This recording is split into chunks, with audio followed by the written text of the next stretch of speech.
A crash in Ybor City this weekend killed 4 people and injured more than a dozen others. Today, city leaders said there is only one person to blame for this tragedy, and he is in custody.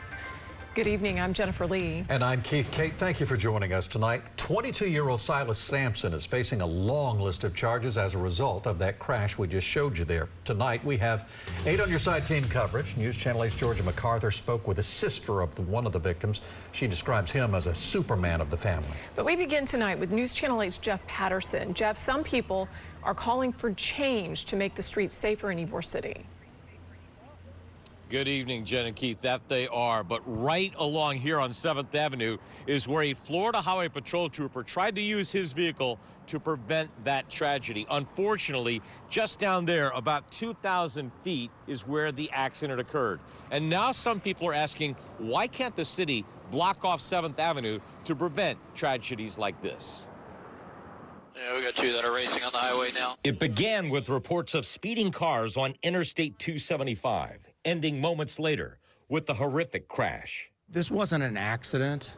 This was the result of a criminal doing criminal activities that resulted in the deaths of 4 individuals. Tampa City Councilman Alan Clendenin says he knows people who were at the bar that night and says the blame should be focused on the person who caused the crash. One bad actor, one bad decision, and people lost their lives and people were injured. But some people are calling for safety measures on 7th Avenue and would like to see traffic blocked from the entertainment district on crowded nights. Unfortunately, we will never be able to completely safeguard our residents, our visitors from the bad decisions that people make. Tampa Mayor Jane Castor spent years as a police officer in Ybor City and says efforts to stop traffic on 7th Avenue have created problems in the past. All of the data tells us that it's safer to have 7th Avenue open because it prevents the congregations of individuals that are coming with no intent to patronize the establishments, the restaurants. The mayor says in this case, unfortunately, even bollards or pylons on the sidewalk would not have prevented this fatal crash. She says in this case, the speeding car was going more than 60 miles an hour when it ran into those innocent victims. So pylons or bollards on the side of the street, the car would have hit that, flipped over, and there would have still been fatalities or injuries, she says. Jen? Well, Jeff, will the city look at any other safety measures? I'm not even sure if there are any, but will they review that? Well, Jen, we asked the mayor about that, and Alan Clendenin from the city council, they say that they are always looking for improvements to safety procedures, and we all know that Ybor is changing. More residential is coming down here in the next few years, so they will look at that as well. But right now, they don't want to block off 7th Avenue because of the other problems it creates. Jeff Patterson live for us in Ybor City tonight. Thank you, Jeff. Well, there is a growing memorial in Ybor City tonight where those 4 people were killed and the others were injured. One of the lives lost is 53-year-old Sherman Jones. His family described him as their Superman. News Channel 8's Georgia MacArthur spoke with family members today, and she continues our team coverage. Georgia, I know the family's hurting because I heard the sisters say they're filled with sadness, but also with anger. Yes, Keith, although they are filled with some of that sadness and anger, they say they are extremely grateful for the amount of support here in Ybor City. There is a growing memorial outside of Bradley's here. I did speak to Sherman's sister, and she said that not only was he a loving brother, but he was an even better friend. Yeah, I'm hurting. I'm hurting.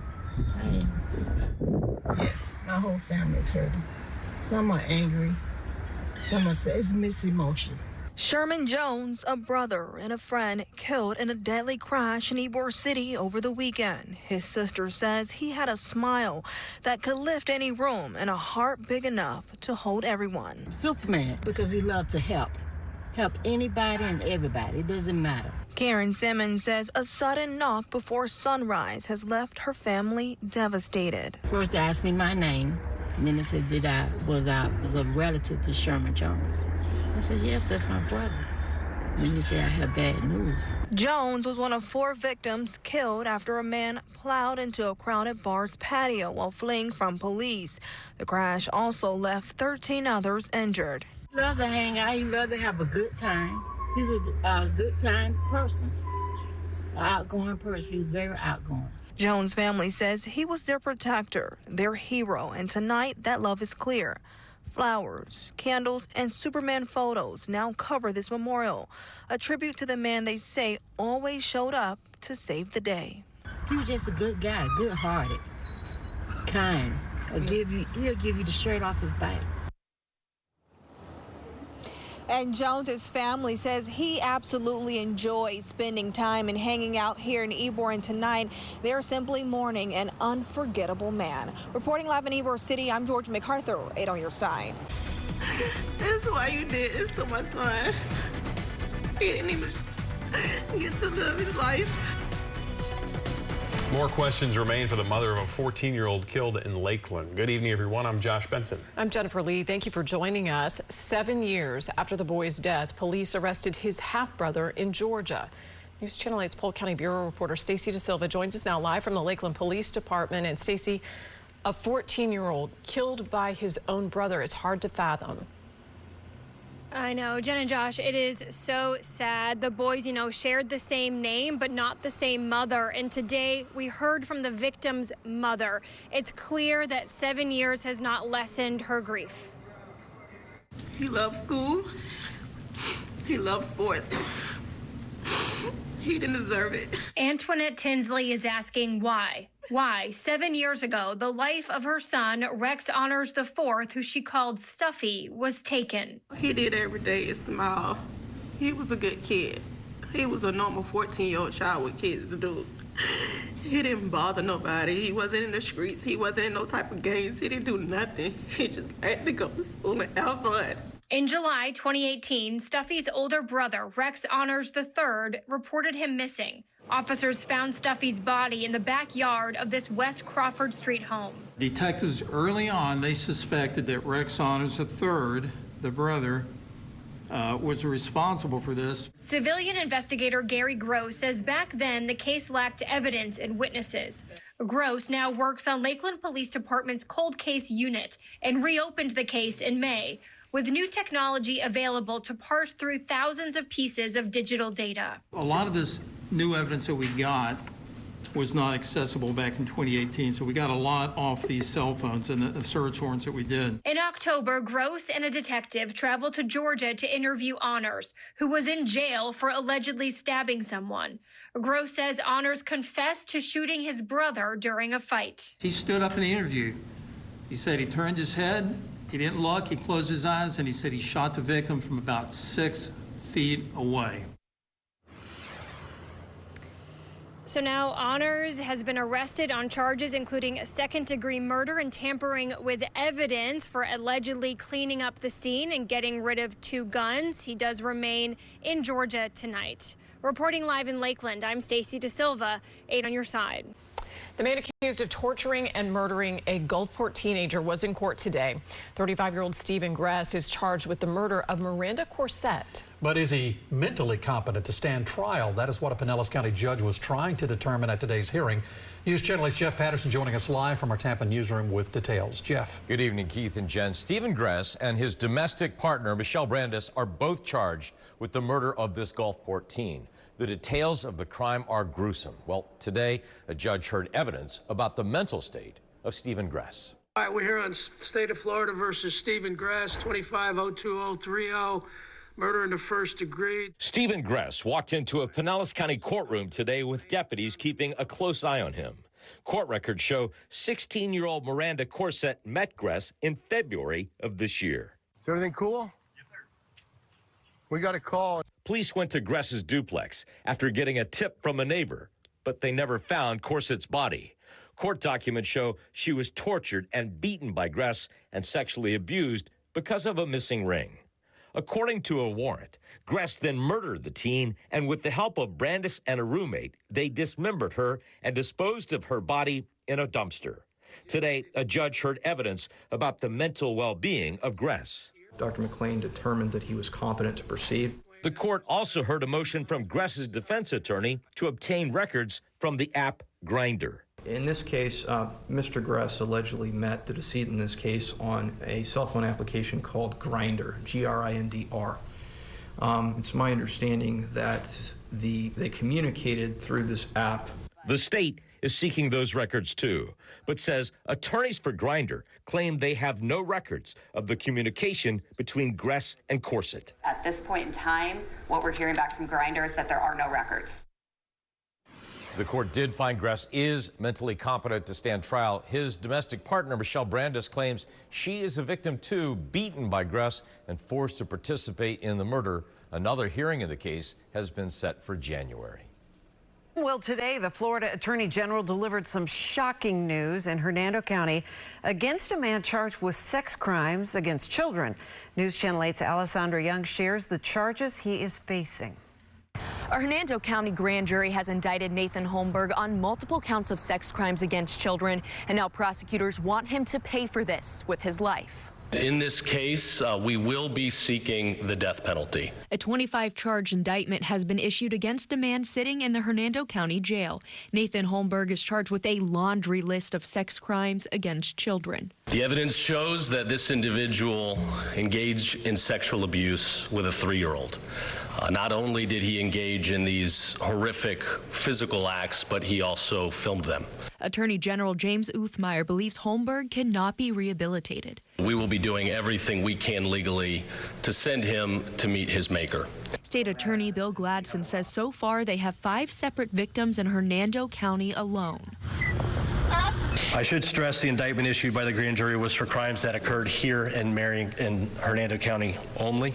And statewide prosecutor Rita Peters will be assisting to make sure victims throughout the state get justice. Part of this investigation goes outside of Hernando County, and we will take the baton from the 5th Judicial Circuit and continue this investigation wherever the facts may lead. Sheriff Al Nienhuis says Holmberg had made around 600 pictures and videos of him abusing children. But when you're talking about victims that are between 3 years old and the oldest 10 years old who'd been victimized for a while, these are true victims. The state attorney here in Hernando County says Holmberg will remain in jail on no bond until the conclusion of his charges. In Hernando County, I'm Alessandra Young, 8 on your side. While the end of the government shutdown comes as welcome news to most Americans, the hemp industry is bracing for impact. A surprise provision in the newly passed funding bill prohibits the sale of nearly all hemp-derived products. News Channel 8's Victoria Lucas explains how it could impact local businesses. The key provision here lies in THC. That's the psychoactive compound found in hemp products responsible for producing a high. So the ban bans hemp products that have more than 0.4 milligrams of THC inside of it, which experts say will wipe out 95% of the more than $28 billion industry. Concern is running high across the hemp industry as a bill to end the nation's longest government shutdown includes a provision to ban nearly all hemp-based products. David Millard owns the Hemp Spot here in St. Petersburg, along with 2 other Tampa Bay locations. Our business is based on having, helping people get access to hemp products, and it would, for us, we'd have to go out of business. Millard says the provision outlawing products with more than 0.4 milligrams of THC would ban even bottles of CBD tinctures, which are generally small. Even one dropper of a full spectrum CBD would have somewhere between half a milligram to maybe 1 milligram of THC. In his first administration, President Trump signed the 2018 Farm Bill, which removed hemp from the controlled substances list. It also made all parts of hemp legal as long as it contained no more than 0.3% of Delta-9 THC. What he didn't know or anticipate, and neither did most lawmakers, is that guys in hazmat suits and scientists were actually going to figure out how to spin the plant and extract psychotropic THC out of the hemp plant and create psychotropic products. Nick Garrelay, owner of medical marijuana service provider My Florida Green, says this led to the sale of products such as gummies, vapes, and more with high levels of THC. the normal dose for THC for someone that's looking for relief is usually between 5 and 10 milligrams.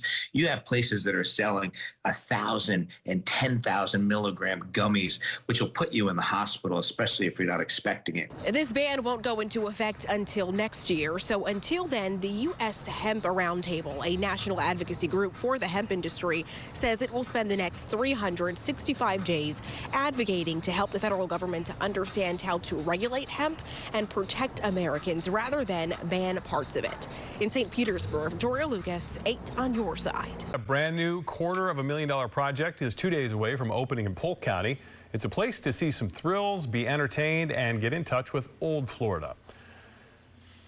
Let's take a live look now from Polk County, and Stacy DeSilva joins us with the very latest on what this is all about. Stacy.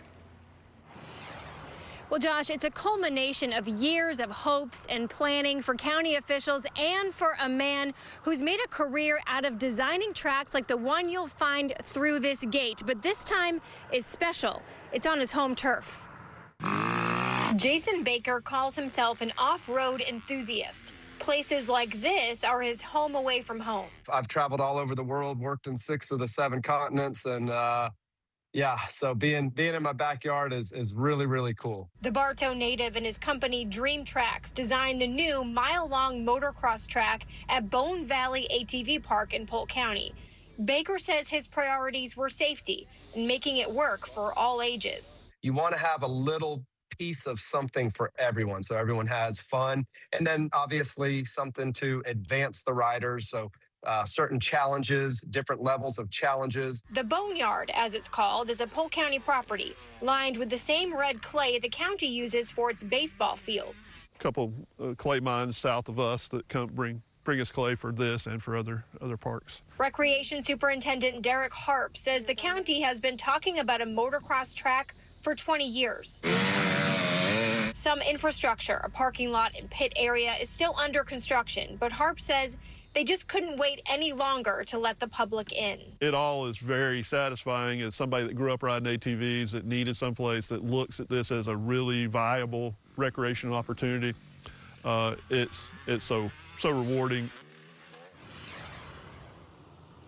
So the Boneyard opens on Saturday, but there are some things to be aware of. People do need to pre-register to be able to ride on the county's website. They're allowing about 50 riders per day, and it is going to be open only every other Saturday for the first 6 months or so as the crews kind of figure out how to maintain this new track, Josh. Yeah, it looks like a cool place. So is there a cost to get on the motocross track? Well, there is, but it's $15 flat fee to get anywhere at Bone Valley ATV Park, and that includes the Boneyard, so that's pretty cool. No free motorcycles or anything? Just kidding. Can rent. Maybe. All right. To rent. There you go. Stacy DeSilva live in Polk County. Thanks.